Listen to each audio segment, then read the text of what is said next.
Hello everyone, welcome to Urbanscape Gardening, and I'm back with some creative gardening.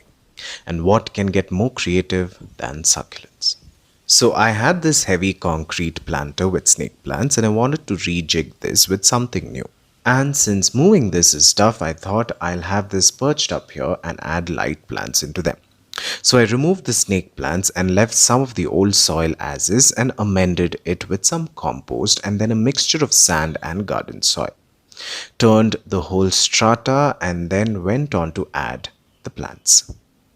So in such creative arrangements, it is always important to add your focal plant first and then the rest of the plants that will complement this focal plant. In this case, I took a little unconventional route wherein I used a non-succulent but my favorite fragrant herb, the marjoram. The marjoram does well with succulents because they more or less need the same sunlight, water and soil conditions. And from there on, it was a mix and match of different succulents of different hues.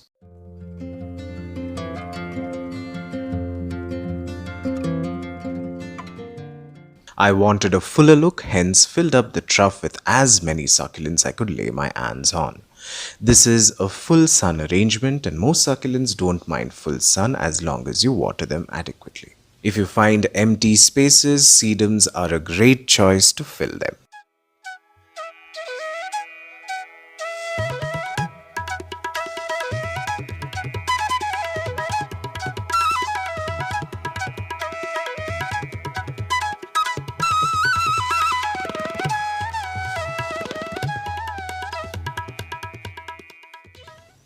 And here is the arrangement after a month.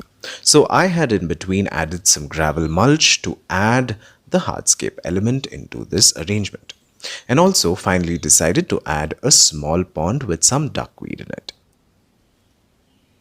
And the sedums now have become lush. Of course, there were some problems, especially with the string of tears getting sunburnt and my moonstone succulent also getting singed. But as they say, survival of the fittest. And with this, we've come to the end of yet another episode of Urbanscape Gardening, and I really hope you've enjoyed this particular program. If you are curious to know some of the names of these succulents, I'll be adding them towards the end of this video. Additionally, you can follow me on Instagram and Facebook. The links are given below. And always remember, to grow slow is to grow well. Thank you for watching, and until we meet again, a very succulent